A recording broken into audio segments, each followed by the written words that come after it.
देखिए, मैं भाटी जी की एक बात पे कहना चाहूंगा, क्या विचित्र तर्क है। एक समाजवादी पार्टी का महासचिव कैमरे के सामने बोलेगा और फिर कहेगा कि वो राजनीतिक रूप कोई और दे रहा है।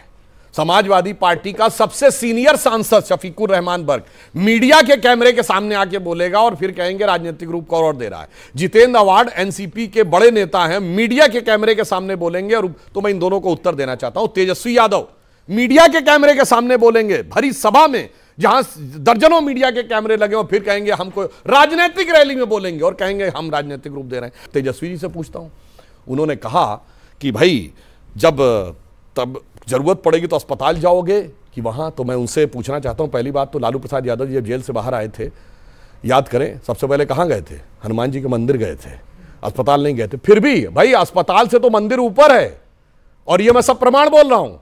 ये बताइए, जब दवा काम करना बंद करती थी, डॉक्टर क्या कहता, आप दुआ करिए जाके।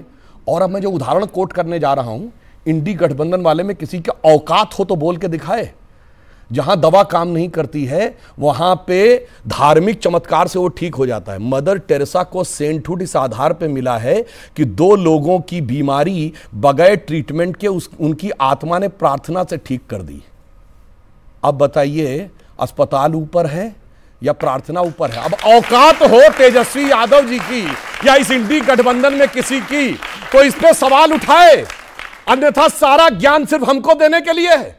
जी, क्या आपको लगता है कि जानबूझकर कोई बयान नहीं देता? मैं आपकी बात को ऊपर रखता हूं, कई बार गलती से निकल जाता है, पब्लिक ग्लेयर में निकल जाता है, पॉलिटिकल रैली में निकल जाता है, लेकिन आखिरकार ये बयानबाजी रुक क्यों नहीं रही है, थम क्यों नहीं रही है? अगर राम सबके हैं, आप कहते हैं हम भी राम के हैं और हमारे भी राम हैं, बिल्कुल राम सबके हैं, आपके, मेरे, इन सबके, करोड़ों दर्शकों के और 140 करोड़ हिंदुस्तानियों के, और दुनिया भर में बहुतों के राम है। इंडोनेशिया में राम है, और कहां का राम है मुझे आपको बताने की आवश्यकता नहीं है। थाईलैंड में राम है, कहां का राम है। लेकिन आज एक सवाल खड़ा होता है कि मान लिया बात कि आप ऐसा नहीं करना चाहते, लेकिन ये गलती अगर हो रही है तो इसको दुरुस्त भी तो किया जा सकता है।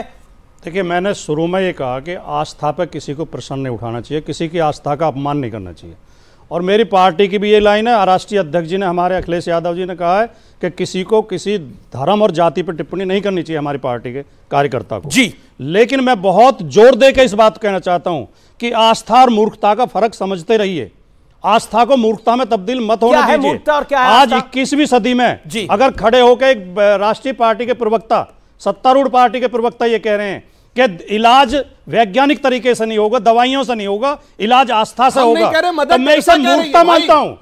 मैं इसे कोई भी कहे, कोई आपने वो सिद्ध किया कि ऐसा होता है, मतलब आप मान रहे हैं मदर टेरेसा का सेंटूट गलत है? अब मैं अपनी बात